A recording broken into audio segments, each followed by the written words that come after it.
had us through Christ our Lord. Amen. I welcome you once again to this ProDev hour. Today is a special day that we are receiving Dr. Rose from the Ministry of Health. She is a specialist in epidemiology. We are grateful that she's coming at a time that we needed some information. You are aware that some of our activities as Uganda Professional Science Teachers Union has been halted pending what we know is scourging Uganda at the moment. We are having a threat of Ebola virus, which has already affected part of the country. And according to the presidential address, some movements and some gatherings have been restricted, and this has made many activities not to take place. It's our great honor this evening that we have received Dr. Rose in the house. Dr. Rose Nampera, you're most welcome. Doctor is going to help us understand about Ebola and some of the SoPs that has been given especially to schools, and also would help us personally to see that we do not fall prey of this disease. Without wasting time, may I welcome Doctor. Please, you're most welcome to talk to us, Dr. Rose. Thank you very much. Thank you so much, Betty. So I'll go ahead and project my presentation for everybody to see, then we can begin. Thank you.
Sorry, I was speaking and I was muted. Can everybody see my screen? Yes. Perfect. So I'll begin. Good evening to you all. My name is Dr. Nampera Rose. I am an epidemiologist working with public health programs focused on disease prevention and response across countries with AFENET. Today, I'll be talking to you about how schools can effectively prevent and respond to Ebola virus disease, that is EVD. The goal of this session is to ensure that every school represented here understands what to do, how to act, and how to protect learners, staff, and the wider community in this EVD outbreak.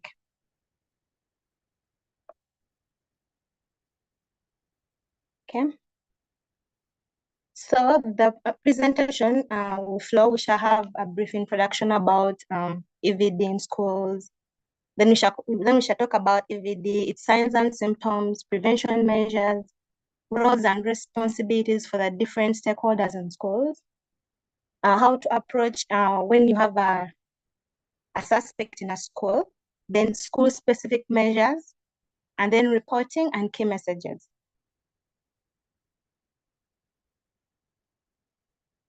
So we now move to the background and context of EVD in schools. So schools are a unique environment.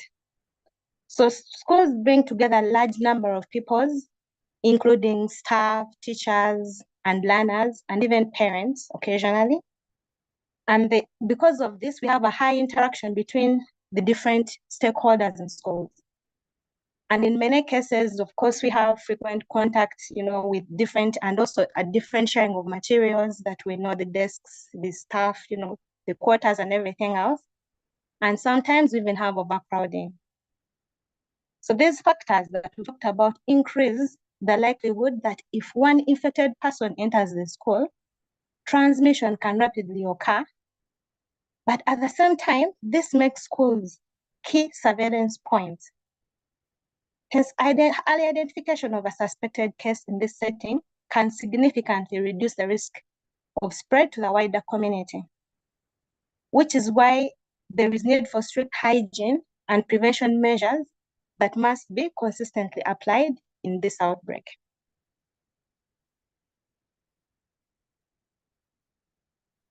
Okay, so what is the importance of having EVD standard operating procedures for schools? Okay, first, the SoPs provide a structured approach for schools to manage the EVD risk. Similarly, they are designated to ensure three main things. One, that is prevention of infection, early identification of suspected cases, and an appropriate response if needed. They also ensure that learning can continue safely, even in a high-risk context, just as we are in this context right now. And finally, they promote consistency so that all schools respond in line with the national public health guidance.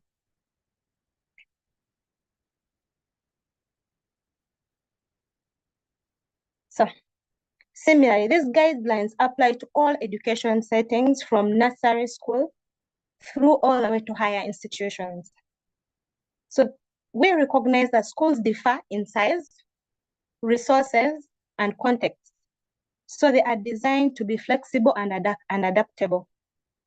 They are also not only for outbreak situations, but they are equally important for preparedness for any outbreak or any situation we may worry about.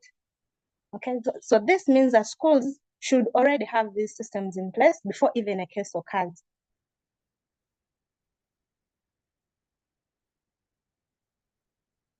So we are now going to move to understanding what Ebola virus disease, that is EVD, is. So what is Ebola? What is EVD? So Ebola virus disease is a severe viral infection with a high risk of fatality if not managed early. It spreads through direct contact with the body fluids of an infected person or contaminated materials.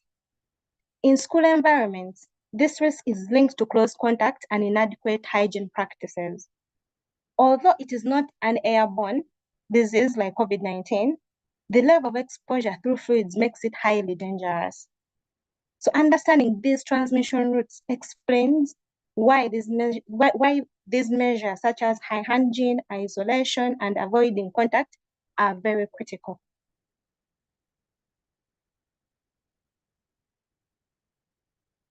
So what are signs and symptoms of EVD?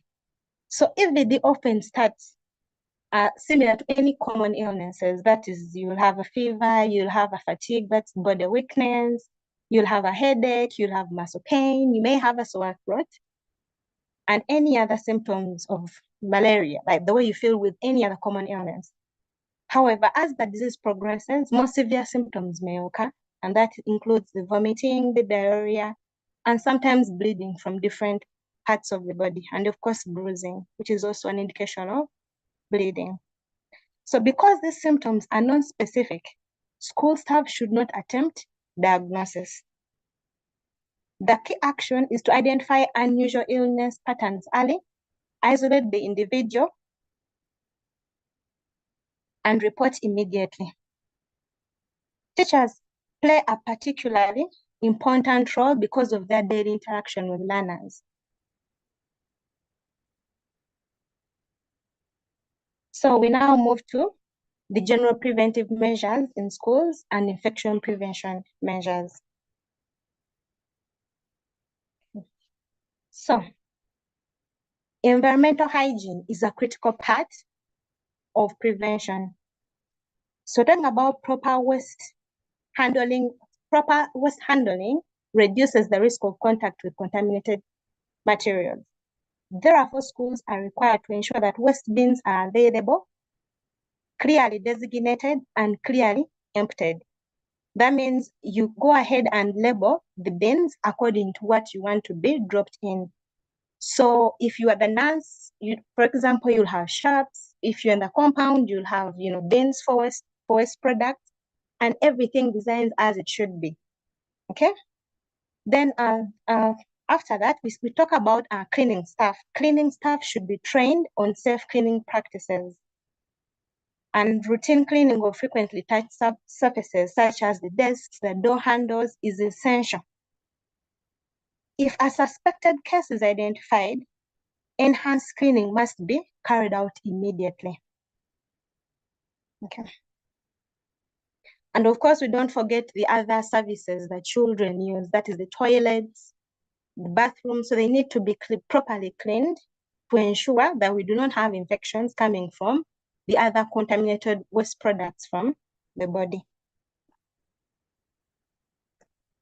So we now move to the responsibilities and the roles of the different partners in schools. Those are the teachers, learners, staff, and parents.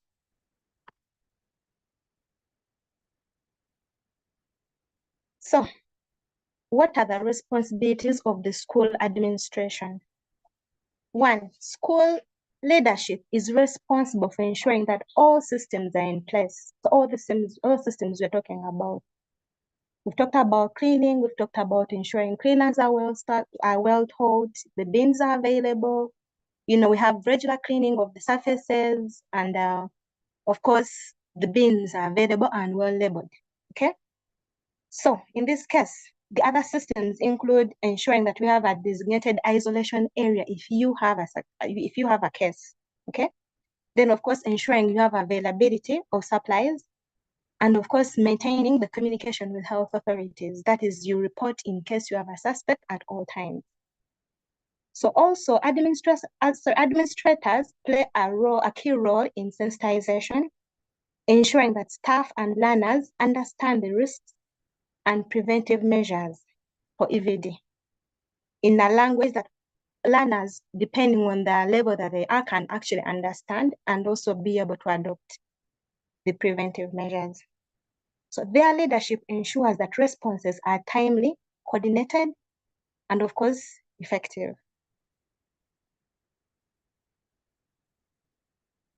So we move to the responsibilities of the teachers, the staff, learners, and our parents. So we are saying that teachers and staff are critical for early detection because you have contact with children daily and on a large scale. So because teachers observe learners daily and they are often the first to notice the changes in behavior, changes in health. So they are very important. It's very important that if you notice a child who's not normal, you immediately report probably to the sick bay, so then the nurse can actually follow up and of course take the children's temperatures, find the history, and then we escalate if need be. So for learners must also take responsibility in practicing hygiene and reporting when they are not feeling well, and of course also reporting when their friends and of course neighbors are not feeling well in school. Then the parents play a very important role by keeping sick children at home and cooperating with school health authorities. So what we are saying is when a kid, the way we've been to schools where they tell you if your child is sick, please keep them home. Because if they stay home and get their case, then the rest of the children are safe. So they're equally important in this response at schools. So we are now moving to what do schools do in case they have a suspected, they're suspecting, and in case they're suspecting that a child or teacher or any staff may actually have EVD. So what do we do? So there is a step-by-step management for schools. So the response follows a clear sequence. First, isolate the individual. That means put them in a place that you have designated for a suspected case where you'll not be in contact with anybody else. And after you're done with that, they notify health authorities and parents immediately. Of course, if it's a child, the mother or guardian should know. So you inform the ministry, then you also inform the parent because the parent needs to know where their child is. Then third, we minimize exposure by avoiding direct contact using protective measures. Okay.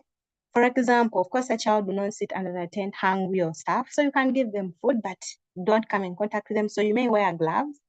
Just give them a drink, give them something, let them not be hungry as they're waiting for the health workers or whatever, to call parents to actually come and, comfort them and, escort them to the management, escort them to a health facility where they'll be tested and have their samples taken.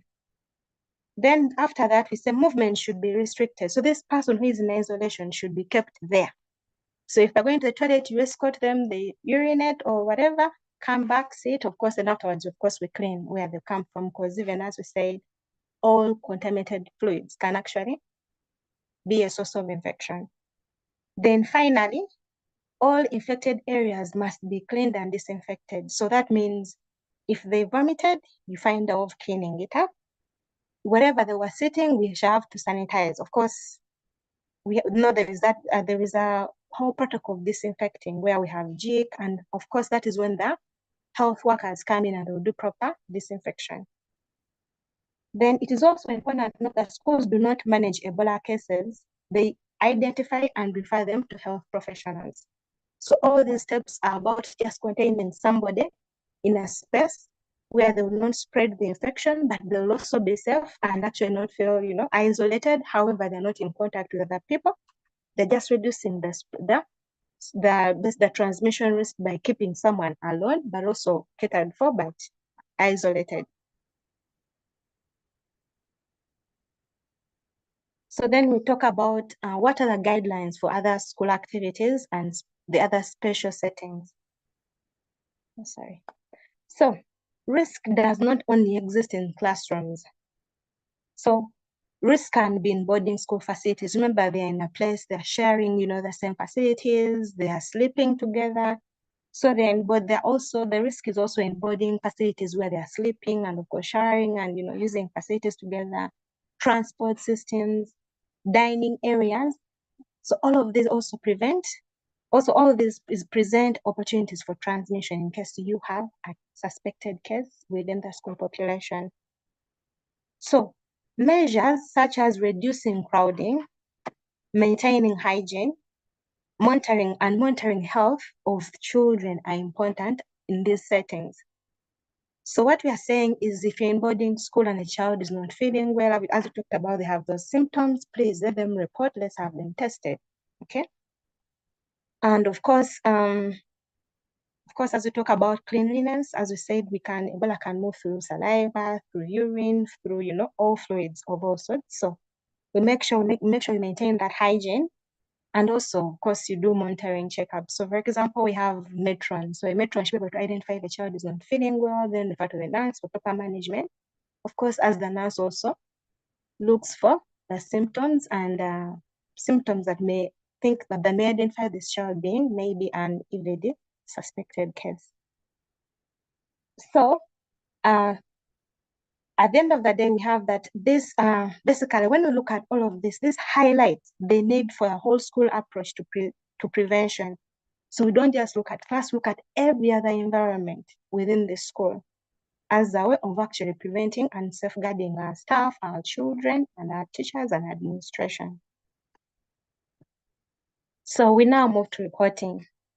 So we all know, as we have talked about the fact that schools do not manage. Schools identify, isolate, and refer to health authorities. So where do you refer a patient you may think is a suspected EVD case? So for that, you'll contact the Ministry of Health. And here we have the toll-free line, we have an SMS line, we have a U-report, whereby you just send a message to that number. And of course, if there is a nearest facility, you can actually refer to the nearest facility so that the team can actually find him, or even call the district surveillance team, depending on what district you are in. So all of these will actually provide the child or person or a suspect, wherever that suspect is, with a chance to actually, for the Ministry of Health to send in teams to actually come in and isolate them, have them tested, and then of course have a chance to know where they stand, and the school to know how its patients, how its children, how its staff, and everyone else is doing. So that is it for my presentation. Thank you. Please let me know if you have any questions. Thank you very much, Dr. Ross, for this great presentation. Thank you, members, for listening to this great presentation. It is now time for questions and clarifications if we have them. And I would like to begin by thanking Doctor for guiding us through how Ebola is brought about and how we are able to contract it. I heard you said Ebola is not an airborne disease. That means we can't contract it through air. And could that be the reason why we do not encourage gatherings? Then too, my expectation from you, I know you're not the ministry yourself, but through you, we could get an overview of what it is like in Uganda now. What is the situation about? Everything seemed to be quiet, and if through you we could get some information, it could be of great help. Thank you very much. I don't know if you can respond to that as we wait for. Yes, I can do that. So the reason why, ordinarily, when you look at, when you talk about airborne diseases, it's easier for you to actually say no crowding, because if someone coughs, it moves to so many people. But as we have talked about, is EVD is through contact. Of course, we also talk about eating, wild meat and all that, but usually within the community, it's within contact. So if you have large gatherings, people are going to be sweating, they're going to be stuck together. So you also clearly increase the risk of transmission of EVD, which is why we clearly do not accept any large gathering for that reason. And then about the update on EVD, yes, as of today, we have had 19 cases. Of these 19 cases, we had 2 deaths, which brings our case fatality rate. I don't know if you understand case fatality. Basically, we have had 10%, 10.5% of cases who have been actually suspected. Those are probable cases and also confirmed cases. So when we say confirmed cases, we mean people who have been tested and found positive. When we say probable cases, we're talking about people who somehow have a link to those people who we have confirmed, and we believe usually are the cause or the spread of EVD to the people we actually testing, and there is obvious linkage that we can base on to say this person must be the cause. So based on that, the case fatality rate is calculated by saying what is the number of deaths over how many people have been confirmed. So at the moment, we have had 2 deaths, and 2 deaths out of the 19. So that makes the case fatality rate 10.5%. So that is what we have. Then of these 19, 5 of them have been Ugandans. Of these 4 health workers who came in contact with the other, that is 14 people from DRC. So as we know, for this outbreak, it's more in DRC. So because Uganda is a bit more open, the people from DRC were flowing in for treatment. So because of that, the health workers were clearly very exposed to people, to these patients. Hence, we have 4 health workers getting infected, and then the other one being a driver. One of who was driving in the team. There was a group of patients who were coming. A patient was coming in from DRC with their attendant. So that one of the drivers also tested positive. So other than that, we have quite a number of people in quarantine. So the way we work in Kampala is when we have people who we suspect to be high contact That is, they came in, maybe they managed the patient, they came in contact with fluids, any fluid, let it be sweat, let it be bedding. The other work in Kampala is we quarantine them.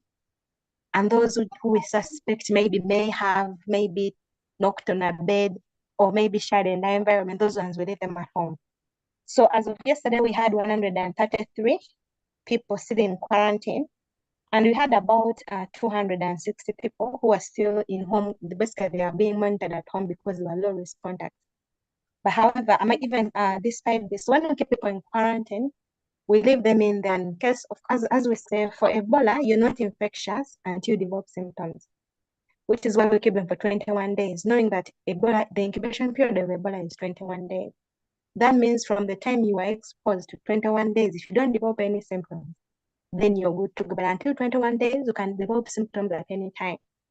So for those people that we call high-risk contacts, we actually keep them in quarantine for 21 days. When those days pass and they've not developed any symptoms, or they develop symptoms and they're not confirmed, they could develop symptoms because, I mean, we have other, as you said, Ebola looks like other infections. So they may have symptoms, maybe for malaria, maybe for bacterial infection, or maybe a urinary tract infection, any other infection. So after those 21 days, we then let them go home. So we have had large numbers of people who are in quarantine, and so many of them have been discharged, of course, including the ones who are being monitored at home. So I would say that is the situation now as we stand, unless you'd like to know more information about that. Please go ahead. Thank you very much, Doctor, for giving that brilliant answer. I see Brother Kizito Mukalazi. Your hand is up. Please unmute yourself and go ahead with your question. Brother Kizito?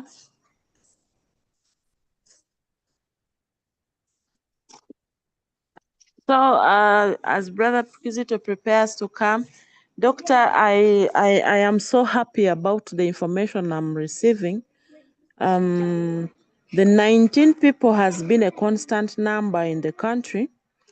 And of the people you have read out, I seem to see that very few Ugandans are suffering suffering this disease, which is a very good news to the country, except for those who are in quarantine. Could there be other measures the country is having? I know this question may be above you, but could there be some measures the country is having to prevent these people of DRC from entering Uganda, so that such things are, I mean, we do not have such challenges which is there? It's a question coming. I don't know. You can write it down and answer later. Brother Kizito, please, your hand is up. As we wait for Brother Kizito, I think he has taken a leave. May I invite Rogers? I can see your hand is up. Welcome. Yeah, thank you very much, Madam Auma. And I want to thank Madam Rose, Dr. Rose Nampera, for the presentation that we have got. Yeah, so ideally, one thing talking, not be saying something from the Secretariat of the Science Teachers Union. And just last week, we have been actually moving around the country. Let me just share screen here for just a minute. We have been moving around the country. We have been having an exercise for corporate wear. And as a labor union, we have many members across the country, and we were in the side of Okedi, from Busia, Tororo, to Teso, Katakwi. We're moving, but many of these schools where we're moving, we were finding SoPs of COVID. Actually, when you're entering, you find the temperature gun, and you also find the sanitizer. Different schools are taking different measures. And we have also seen several schools halting some of the activities they had Some schools have class day. Some schools have sports, some activities which involve teachers, people from the public coming into the school halted. I know the number of schools and different activities that have been there. Like that side, we had some program by UCC and ICT clubs, which was supposed to be in Imbalances, has been halted.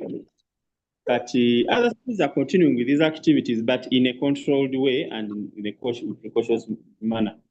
So this is something that we noticed, and then we said, okay, as a science teachers union, we need, this is things of disease. This is to do with science, and so we should be able to have members also get to know more about this. The other thing that I wanted to comment about was the issue of the SOPs that the ministry has put up and which the schools are actually following. So in May, when you search on the website on Google, you find Ministry of Health SOPs. You realize there is a document the ministry put up quickly the moment this outbreak came up. So they have SOPs they have some SOPs which are general, and then they have some SOPs which are specific to schools. So if I come here and I search for schools, I'm also sharing this for other members maybe who may not be aware. So when you go and search for Ebola SOPs, schools, May 2026, you'll be able to find this on the Ministry of Education website. And so this document, in addition to, is also having a good summary of the guidelines that schools have been given from nursery schools, primary, secondary, up to. Some of the information here, we have had it in this presentation today of the signs and symptoms that are normally there. Many of us know about the things of blood, bleeding. I think that's the unique sign and symptom, but there are other common symptoms actually, including the fever, which schools are testing for with the temperature guns and all others. And there are prevention measures that have been put by Ministry of Health. The Ministry of Health has not yet halted or said that now we are now totally free, and so these guidelines are still in place, and of course business still continues, but then with this awareness. And one of the things is Part E, which is talking about school gatherings and activities, where they are saying minimize non-essential gatherings and assemblies, suspend activities. If advised by the ministry or relevant authorities, restrict visitors to essential persons only. So some schools are taking this seriously, and others are not very, others maybe because there are those districts which are closer to the borders, and then there are those which are very, very, very strict. And then there are others which have not yet taken it very seriously. So this is information that we need to be careful about, so that at the end of the day, we can be safe. And also generally, as science teachers, these are things that are these are things that we should really not take skeptical. So that is something that has been there. So maybe my last point I wanted to comment is, as a like the Madam Auma has said when we're starting this call, so as a union, we are having many activities we organize, which involve a lot of members from different parts of the country. So this week, last week actually, when the cases were still there and also these things were still, so we have a lot of activities that are lined up on our calendar, but there are those which involve us bringing very many schools in one place from different corners or different districts, which have been extended. So there is a notice that was published on our website. And for those teachers or other members who don't know, please, we have this letter. It was published by the General Secretary, and he was announcing this extension of some of these activities. Of course, as we continue monitoring the situation, when the union feels it's safer now, anytime they will be communicating on the way forward. But the decision in this letter saying that the decision was reached following consultation with various authorities and stakeholders regarding the current public health situation. So this was on June 12th when this letter was actually published.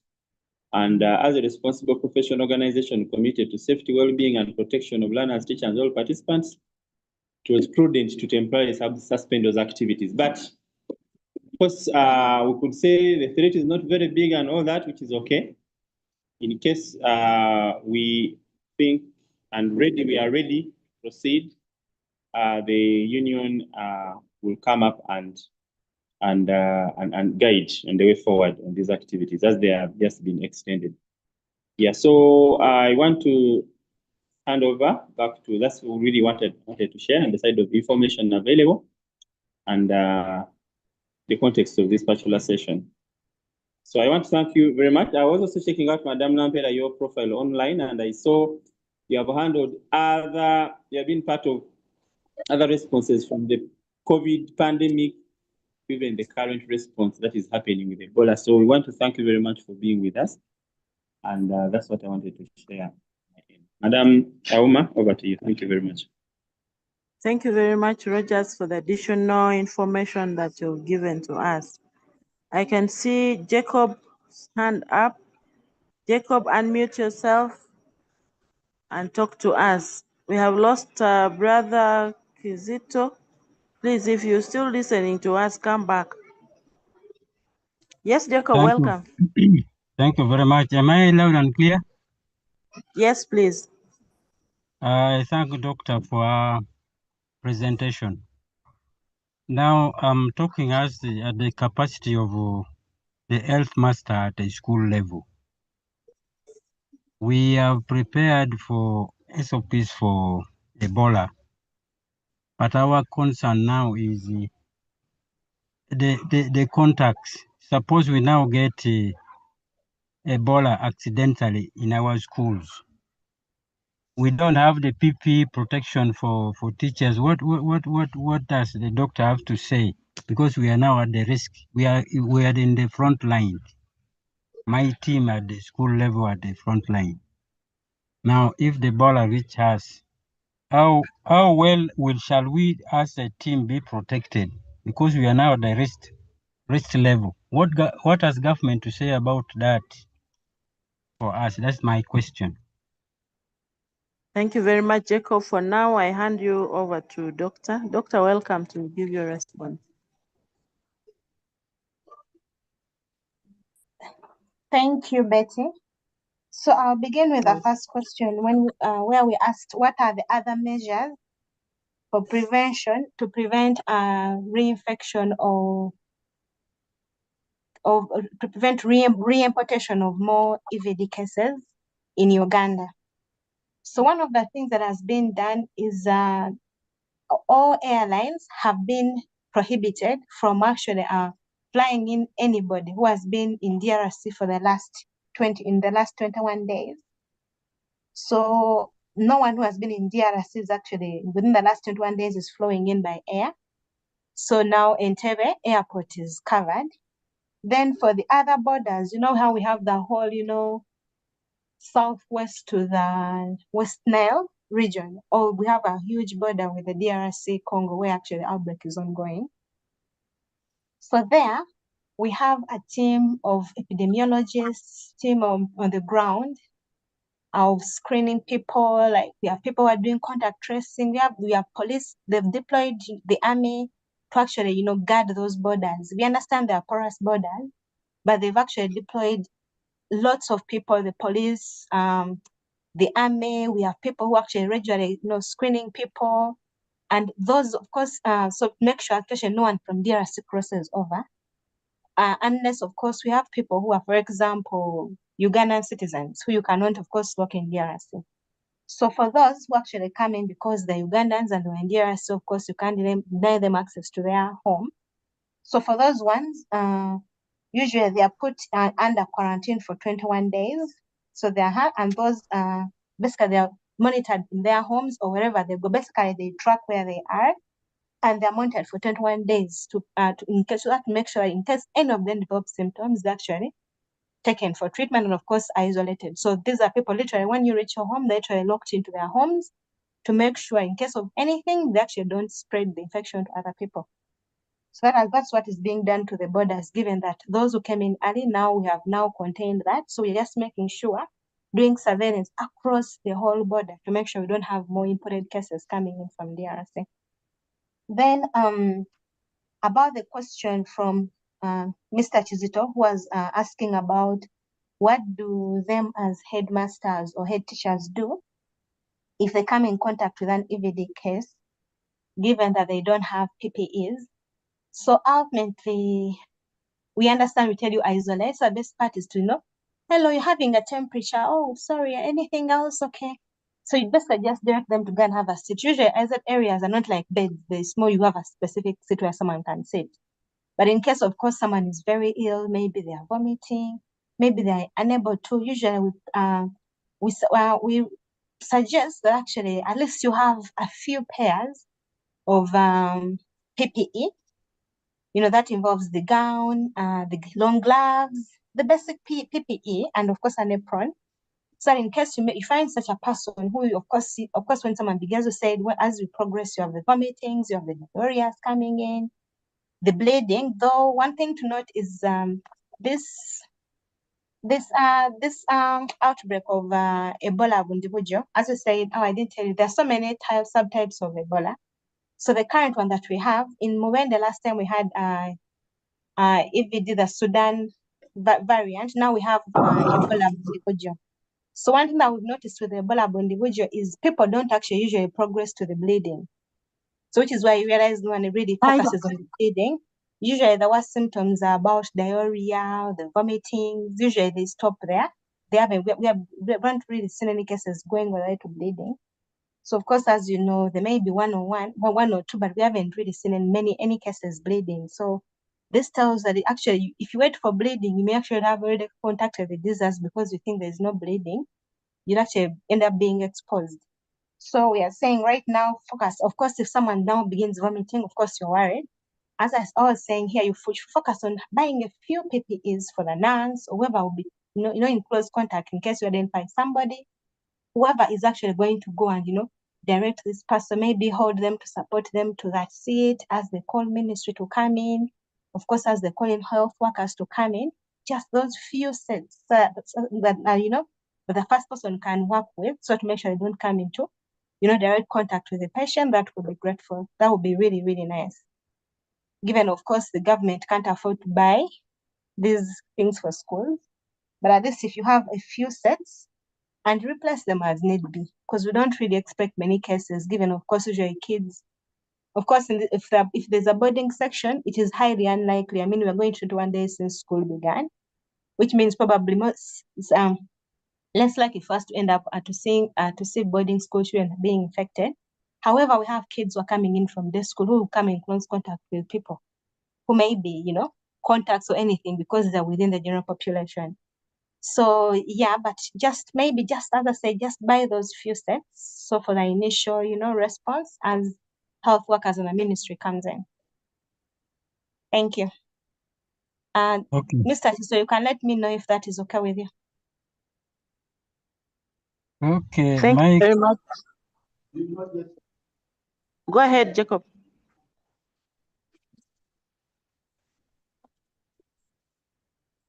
Jacob, please, you can go ahead. I think we have lost him.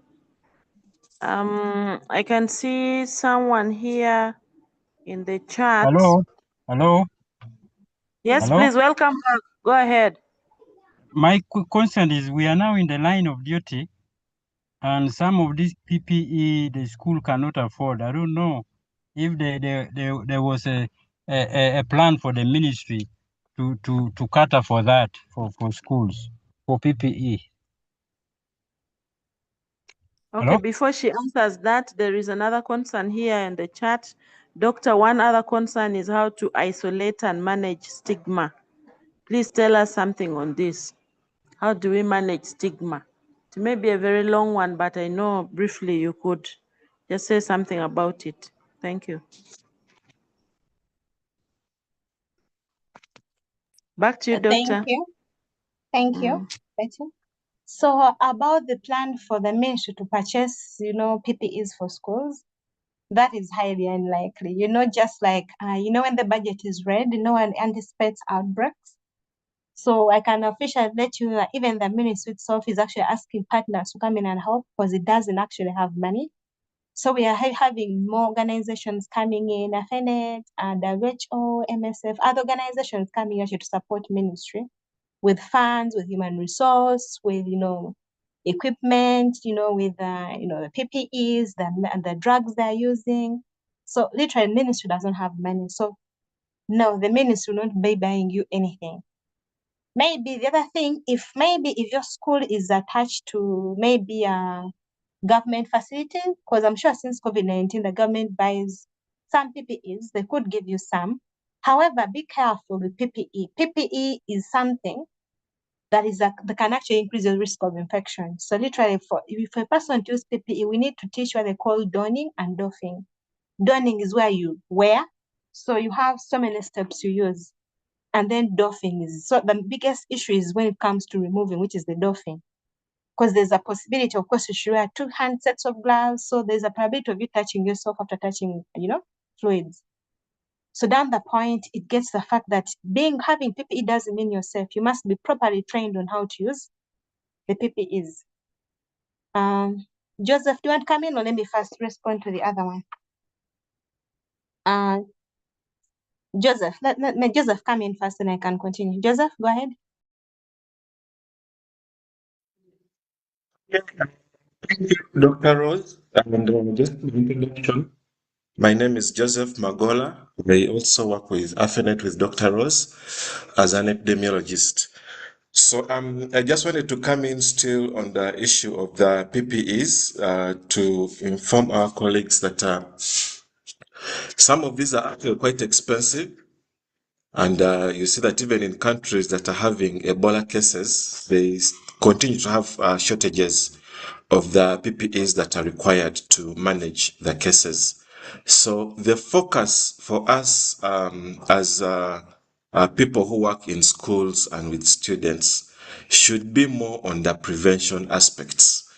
Many times, some PPEs are going to come in to manage suspect cases or people who are confirmed to be sick, but there is a lot of cheap and easy to achieve interventions that we can put in place in schools to support prevention. Things like washing hands, having water points at the schools where kids can wash their hands, or just having a temperature thermal scanner that they can use at the school, even if it's once a day, just to take temperatures, to make sure that if there's someone who falls sick, we are able to quickly identify them as a suspect for further management by the Ministry of Health and other authorities. So let the focus be more on the things that we can use, the measures we can take to prevent.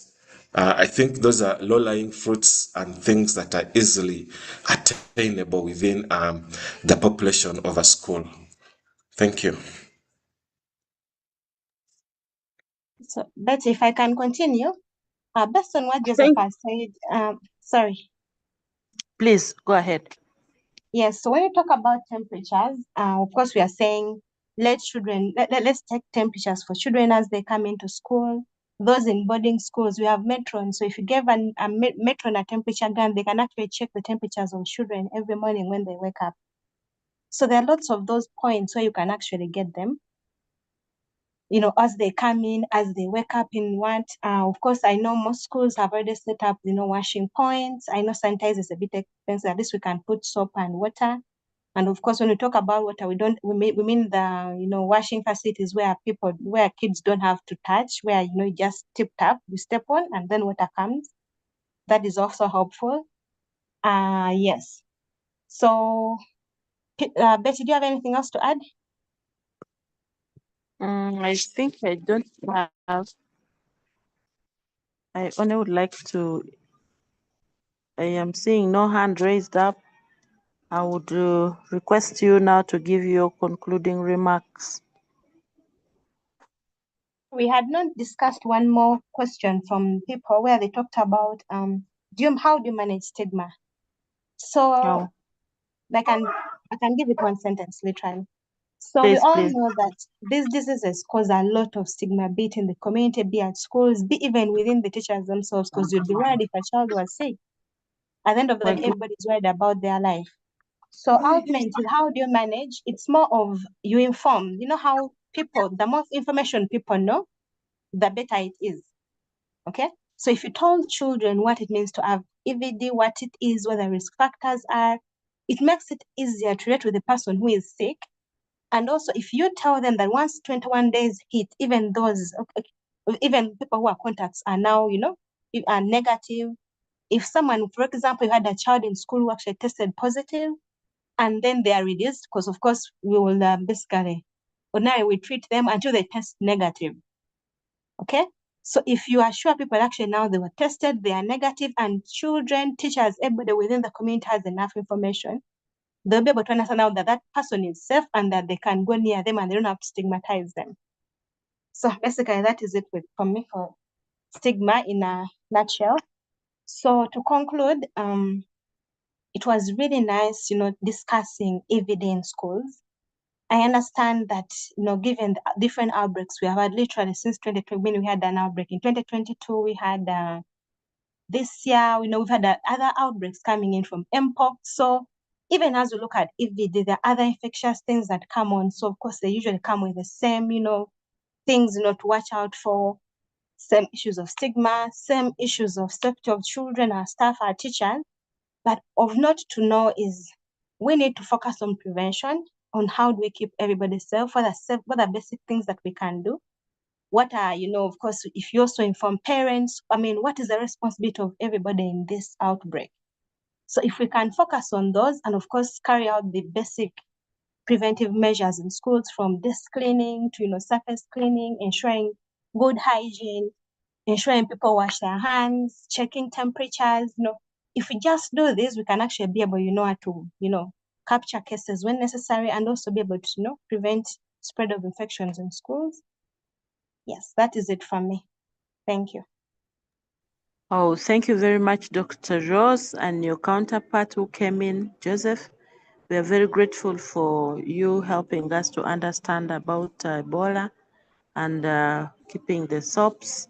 You give us the strength to run our schools with confidence and also help the learners to stay safe. I want to thank also the members who participated in this. I'm sure we shall be the ambassadors to others who did not have the opportunity to listen to this. Let us keep watch and keep serious on this. I want to say that for today we end here. Have been Betty Auma, your National Secretary for Education, Professional Standards and Discipline of Uganda Professional Science Teachers Union. Please have a good night, everyone. Thank you.